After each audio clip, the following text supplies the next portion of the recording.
Hello friends, कैसे हो आप सब। आशा करता हूं आप सभी अच्छे होंगे। फ्रेंड्स, आज मैं आपके लिए लेके आ रहा हूं paper number 4, that is corporate and economic law को प्रिपेयर करने की स्ट्रेटजी। फ्रेंड्स, ये एबीसी एनालिसिस नहीं है, ये 100% कोर्स को कम से कम टाइम में इफेक्टिव वे से कैसे तैयार किया जाता है, ये उसकी स्ट्रेटजी है। Friends, I got 59 marks in November 2020 CA final examination. So friends, I hope this strategy will be fruitful for you. So please like the video, enjoy the video and share and subscribe to your friends. Thank you so much. Hope you will love the video. Thank you so much.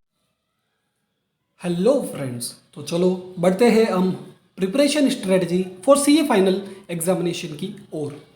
ये strategy November 2021 examination and onwards रहेगी। It is an way to examination. Friends, इस strategy को, इस video को देखने के बाद मैं आपको अश्योर करता हूं कि आप एक बेहतरीन स्ट्रेटजी लेके जाएंगे। फ्रेंड्स, मैं एबीसी एनालिसिस बिल्कुल भी नहीं दे रहा हूं। 100% कोर्स को कवर कैसे करना है, कम से कम टाइम में कौन सी बुक यूज़ करके, मैं आपको वो बताने वाला हूँ। और किस फ्लो में कौन से चैप्टर को पहले करना है और कौन से चैप्टर को बाद में करना है, मैं वो ये वीडियो में बताने वाला हूँ। तो फ्रेंड्स, बने रहिए मेरे साथ इस वीडियो में आगे। चलो फ्रेंड्स, बढ़ते हैं अब हम preparation strategy for CA final की ओर। मेरी स्ट्रेटजी का फ्लो कैसा रहेगा? सबसे पहले हम इजी टॉपिक्स कवर करेंगे जो कि साथ ही साथ इम्पोर्टेंट भी हो और इंटरेस्टिंग भी हो। फ्रेंड्स, मैंने एक ऐसा फ्लो बनाया है, ऐसा कॉम्बिनेशन बनाया है, यूँ कह सकते हो। मैंने क्या किया है, सारे चैप्टर्स को एक 4 कैटेगरीज में डिवाइड किया है, जिससे आपको पता चल जाएगा कि वो टॉपिक्स ईजी भी है, इंपॉर्टेंट भी है और इंटरेस्टिंग भी है। तो हम क्या करेंगे, सबसे पहले इजी, इंपॉर्टेंट और इंटरेस्टिंग टॉपिक कवर करेंगे, फिर थोड़े डिफिकल्ट, थोड़े लेस इंपॉर्टेंट और थोड़े लेस इंटरेस्टिंग टॉपिक। इससे क्या होगा, आपको कॉन्फिडेंस आ जाएगा। सपोज करो आपने इंटरेस्टिंग, इजी और इंपॉर्टेंट टॉपिक्स तो पहले ही कवर कर लिए, तो उससे आपको क्या होगा कि कॉन्फिडेंस आ जाएगा कि भाई चलो अब तो इतना सही बचा है, तो अब हम और ख़त्म कर ही लेते हैं। तो फ्रेंड्स, ये एक बेहतरीन और एक लाजवाब स्ट्रेटजी है। अब हमारा सबसे पहला फेज आता है मटेरियल का कंपाइलेशन कि हमें कौन कौन सा मटेरियल यूज़ करना है, कौन सा करें कौन सा नहीं करें। तो फ्रेंड्स, सबसे पहले आप प्रोविज़न के लिए कौन सी बुक यूज़ कर सकते हो, मुनीश भंडारी सर की बुक और स्टडी मटेरियल, जो भी आपको अच्छा लगता है। फ्रेंड्स, मैं प्रीफर करूंगा मुनीश भंडारी सर की book. Reason being, it is very beautifully presented book, very beautifully drafted book. Friends, मैं यूँ बोलूँ ना, क्योंकि सपोज करो पर्टिकुलर कोई सेक्शन है ना, तो स्टडी मटेरियल में कैसा होगा, 2-3 पेज का वो डायरेक्ट बिना कोई पैरा के, बिना कोई ब्रेक इवन के कुछ भी नहीं दिया हुआ है कि ये पर्टिकुलर इस हेडिंग का है, ये इस रिलेशन से, वो आपको खुद को बनाना पड़ेगा। लेकिन मुनीश भंडारी सर की बुक में कैसे दिया हुआ है, कोई पर्टिकुलर सेक्शन के उसके काफ़ी सारे डिविजन्स हैं, जिससे आपको याद करने में आसानी होगी।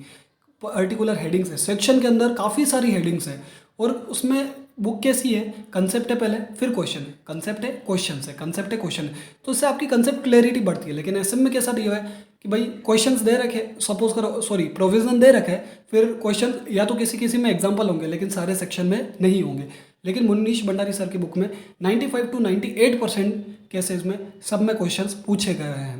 तो फ्रेंड्स, मुनीश भंडारी सर की बुक यूज़ कीजिए। मैं आपको अश्योर करता हूँ कि इससे बेस्ट बुक मार्केट में कोई हो ही नहीं सकती।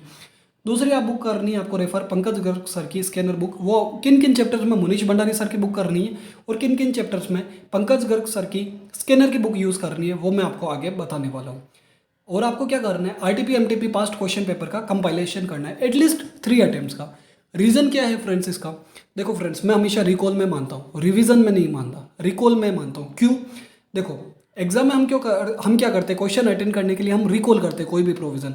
तो सपोज करो आपने लो को फर्स्ट रिवीजन में 8 डेज दिए, तो आपको क्या करना है, 7 डेज में सब कुछ खत्म करके, मेरे फ्लो के दिए हुए अनुसार आपको 7 डेज में सब कुछ खत्म करके आपको 1 डे में क्या करना है, आरटीपी एमटीपी और पास्ट क्वेश्चन पेपर जितने आप कर सकते हो ना, जितने आप प्रैक्टिस कर सकते हो मतलब अगर आप सारे कर सकते हो तो वेल एंड गुड है। बट अब अगर आप 3 अटेम्प्ट के, 4 अटेम्प्ट के, 5 अटेम्प्ट के, जितने भी आप कर सकते हो ना, आपको करने हैं। उससे आपको फ़ायदा क्या होगा, आरटीपी से आपको फ़ायदा क्या होगा, आप अपनी परफॉर्मेंस को असेस कर पाएंगे। सपोज करो आपने पूरा सिलेबस पढ़ लिया, अब आरटीपी में क्वेश्चन क्या है, हर एक कॉर्नर से आते हैं, कोई भी फिक्स नहीं है कि इस चैप्टर से आएगा, इस चैप्टर से आएगा, मतलब हर एक चैप्टर से एक एक क्वेश्चन होता है। तो उससे क्या होगा, आपको प्रैक्टिस हो जाएगी कि भाई हाँ, मेरे को ये क्वेश्चन आ रहा है, मेरे को इस प्रोविजन में तकलीफ पड़ रही है, मेरे को इस चैप्टर में तकलीफ पड़ रही है, तो उससे आपको ये पता चल जाएगा। और आपका जो कॉन्फिडेंस बूस्ट होने वाला है ना आरटीपी एमटीपी करने के बाद, लिटरली अमेजिंग बूस्ट होगा। फ्रेंड्स यही स्ट्रेटजी फॉलो करके आई गोट 59 मार्क्स इन नवंबर 2020 एग्जामिनेशन। फिर आपको क्या करना है, केस स्टडी एमसीक्यूज करने इशूड बाय आईसीआई। फिर आपको क्या करना है, सॉरी फ्रेंड्स मैंने ये डाइजेस्ट वर्ड लिख दिया है, बट केस स्टडी एमसीक्यूज है जो आईसीआई ने इशू किए हैं, तो वो आपको ख़त्म करने, क्योंकि उनका रीज़न ऐसा है कि उससे आपको पता चलेगा कि एमसीक्यूज कैसे पूछे जाते हैं और आपकी कंसेप्ट क्लैरिटी और भी बढ़ जाएगी पर्टिकुलर सेक्शन से रिलेटेड। अब फ्रेंड्स ये आता है आपका फ्लो, कि आपको चैप्टर किस फ्लो में करने हैं। तो फ्रेंड्स देखो, मैंने 4 कैटेगरीज में चैप्टर्स को डिवाइड किया है, टोटल 17 चैप्टर बन रहे हैं मेरे हिसाब से। तो फ्रेंड्स देखो, फर्स्ट 3 कैटेगरीज है, these categories are most important categories. इन चैप्टर में आपको कुछ भी छोड़ के नहीं जाना है, कोई भी टॉपिक छोड़ के नहीं जाना है। ये चैप्टर्स आपको कहाँ से करने हैं, मुनीश भंडारी सर की बुक से all provisions plus all questions. Provision में सब कुछ इंपॉर्टेंट हर एक चीज़ हाईलाइट करनी है जो जो आपको इंपॉर्टेंट लगता है, और क्वेश्चंस मुनीश भंडारी सर के बुक के करने हैं इन चैप्टर में से। इन चैप्टर में से मुनीश भंडारी सर की बुक में से काफ़ी सारे क्वेश्चंस हैं, मतलब मल्टीपल क्वेश्चंस हैं, जिससे आपको कंसेप्ट क्लैरिटी भी हो जाएगी। और हाँ फ्रेंड्स, एक बात ये ध्यान रखना कि जैसे भी आप फर्स्ट रीडिंग कर रहे हो तो कैसा होता है कि इस बुक में काफ़ी सारे रिपीटेड क्वेश्चंस भी होते हैं, काफ़ी आपको रिपीटेड क्वेश्चंस भी मिलेंगे। फ्रेंड्स आपको मुनीश भंडारी सर की बुक में इन चैप्टर्स में से सपोज करो सेक्शन दिया हुआ है, फिर आपके क्वेश्चंस दिए हुए हैं, तो 4-5 क्वेश्चंस ऐसे हैं। अब कोई भी पर्टिकुलर सेक्शन के 4-5 क्वेश्चंस दिए हुए होंगे, तो अब फ्रेंड्स उसमें क्या होगा कि 4-5 क्वेश्चन में से 2 ही क्वेश्चंस ऐसे होंगे जो डिफरेंट होंगे, बाकी 3 क्वेश्चन रिपीटेड होंगे या सेम डायरेक्शन में होंगे। तो आपको क्या करना है, अगली रीडिंग में खाली वो 2 ही क्वेश्चन करने और वो बाकी तीनों को फर्स्ट रीडिंग में पढ़ के और कट कर देना है। फिर आप जब भी सेकेंड रीडिंग करो ना फ्रेंड्स, तो खाली प्रोविजन पढ़ना है और क्वेश्चंस करो और कंक्लूजन करो।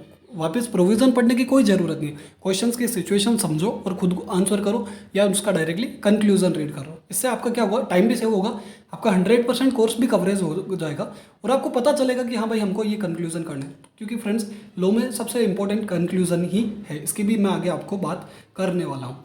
तो फ्रेंड्स हमें ये चैप्टर ऐसे हैं जिनको क्या करना है, ये मैं आपको टेलीग्राम पे शेयर कर दूंगा, ये चैप्टर्स के नाम आप अभी भी देख सकते हो। जैसे फर्स्ट कैटेगरी के चैप्टर है डायरेक्टर के, सेकंड कैटेगरी में 3 इकोनॉमिक लॉ के चैप्टर है, थर्ड कैटेगरी में वापस अदर कंपनी लॉ के चैप्टर्स है जो आपको करने।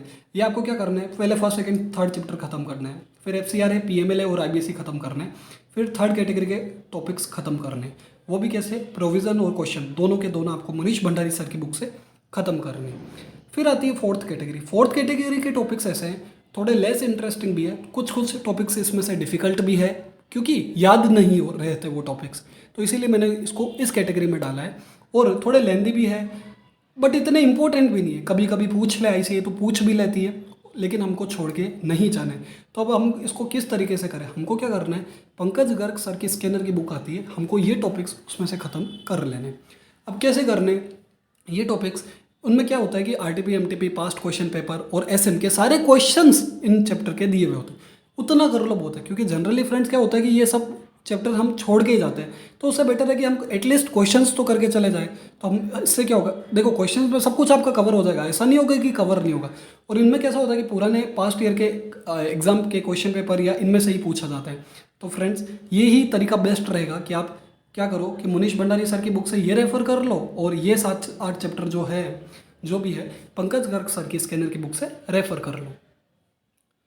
फिर आता है फ्रेंड्स प्रोसेस, आपको किस प्रोसेस में पढ़ना है, कैसे पढ़ना है।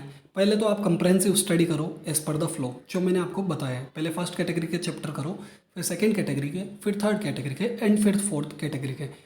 फिर आपको क्या करना है, आपको फुल डे देना है एक आरटीपी एमटीपी के लिए। सपोज करो आपने 9 दिन दिए या 8 दिन दिए लो को, जो मिनिमम रिक्वायरमेंट होती है फर्स्ट रीडिंग के लिए। अपने सपोज करो 9 डेज दिए, अब 9 डेज में आपको क्या करना है, 8 डेज में सारा लो खत्म करके 9th डे पे आपको क्या करना है, आरटीपी एमटीपी क्वेश्चन पेपर के आपको खुद से क्वेश्चन सोल्व करने हैं। नो कि आपको लिख के आप डायरेक्टली खाली आप देख लो कि भाई सपोज करो कोई पर्टिकुलर क्वेश्चन है तो उसमें सेक्शन कौन सा लगेगा, उसका एनालिसिस क्या होगा और उसका कंक्लूजन क्या होगा। इतना अगर आप आंसर कर पाते हो तो बेस्ट है और आपकी काफ़ी सारी आरटीपीज कवर हो सकती है। जितनी आप आरटीपी एमटीपीज कवर कर सकते हो कर लो, क्वेश्चन पेपर भी जितने हो सकते कर लो। फिर आपको क्या करना है, आईसीआई की जो एमसीक्यूज है वो आपको पूरे के पूरे खत्म करने, क्योंकि काफ़ी बार होता है ऐसा कि रिपीटेशंस होते हैं एग्जाम में, तो आप वो खत्म करने हैं। फिर हमको क्या करना है, एक मॉक जरूर देना है। जैसे आपने सपोज करो एग्जाम्स के पहले 3 रिविजन्स हम लोग सब जनरली करते हैं, कोई 4 करता है, कोई जनरली 5 भी रिविजन्स करते हैं, लेकिन हमको 3 आपको मैं मान के चल रहा हूँ कि भाई 3 तो रिविजन आप करने ही वाले हो। तो आपका क्या होंगे कि 3 मॉक हो जाएंगे। आपको क्या करना है, 3 मॉक हो जाएंगे आपके। इससे क्या होगा कि आपको आपकी परफॉर्मेंस का असेसमेंट मिल जाएगा कि भाई मैं कितना पानी में हूँ और मुझे और कितनी तैयारी करनी है, मुझे किन टॉपिक्स में करना है, मुझे कितना रिटेन रह पा रहा है। अब देखो फ्रेंड्स, इसमें आपको आंसर पैटर्न भी बता रहा हूँ मैं।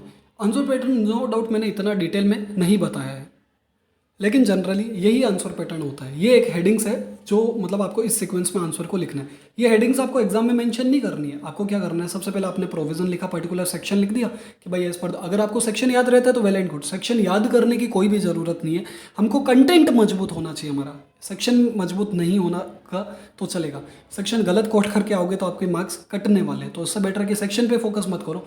याद रह जाते तो नो डाउट, लेकिन सेक्शन पे फोकस मत करो। प्रोविजन देखो, पहले प्रोविजन लिखो, फिर गिवन के क्वेश्चन को ऑन क्रक्स में एक क्रक्स बना लो, एक समरी बना लो उसकी और फटाफट उसका लिख दो।